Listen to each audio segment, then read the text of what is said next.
بسم اللہ الرحمن الرحیم۔ السلام علیکم میرے پیارے بچوں، میں آپ کو اپنے چینل سیم سٹوری ہوم پر خوش آمدید کہتی ہوں۔ امید ہے آپ کو میری کہانیاں پسند آ رہی ہوں گی۔ میں چاہوں گی کہ آپ بیل کے بٹن کو دبائیں اور میری کہانیاں لائک کریں۔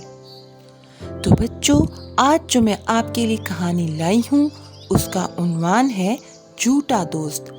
یہ کہانی ہے دو دوستوں کی۔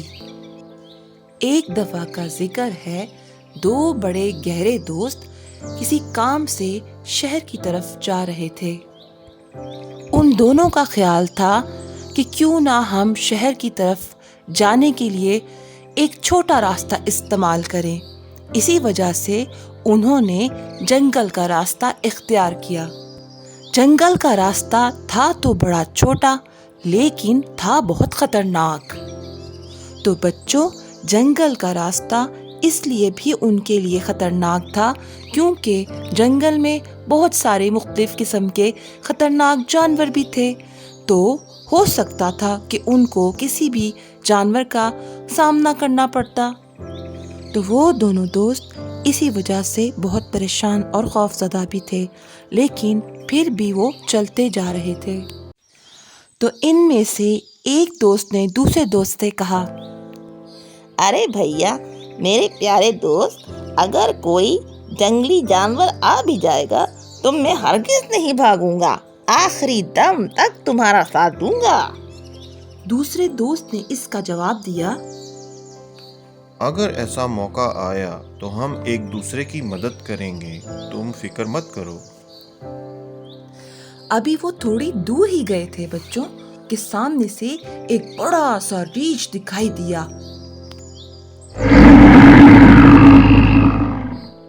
تو بچوں، جب ان دونوں دوستوں نے ایک بڑے سارے ریچھ کو اپنی طرف آتے دیکھا تو وہ دونوں دوست گھبرا گئے اور وہ بھاگنے لگے۔ ان میں سے ایک دوست جس کو درخت پر چڑھنا آتا تھا، وہ جلدی سے بھاگ کر درخت پر چڑھ گیا۔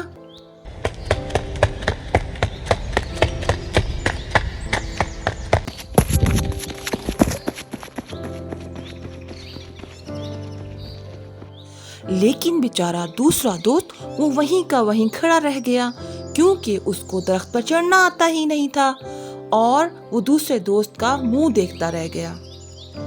جب اور کوئی تدبیر سمجھ میں نہ آئی تو وہ زمین پر مردہ بن کر لیٹ گیا۔ ریچھ اس کے قریب آیا، ادھر ادھر سونگھا اور اسے مردہ سمجھ کر چھوڑ گیا۔ جب ریچھ نظروں سے غائب ہو گیا تو پہلا دوست درخت سے اتر کر دوسرے کے پاس آیا اور کہنے لگا، ارے بھیا، ایسا معلوم ہوتا تھا جیسے ریچھ تمہارے کان میں کوئی بات کہہ رہا ہے۔ دوسرے دوست نے کہا، وہ مجھ سے ایک بہت بڑے کام کی بات کہہ گیا ہے۔ پہلے دوست نے شوق سے پوچھا، ارے بھیا، وہ بات کیا ہے؟ مجھے بھی تو ذرا بتاؤ۔ دوسرے دوست نے جواب دیا، ریچھ مجھ سے کہہ گیا ہے کہ جو آدمی وقت پہ کام نہ آئے وہ دوستی کے قابل ہی نہیں۔ تم واقعی قابل ہی نہیں ہو میرے۔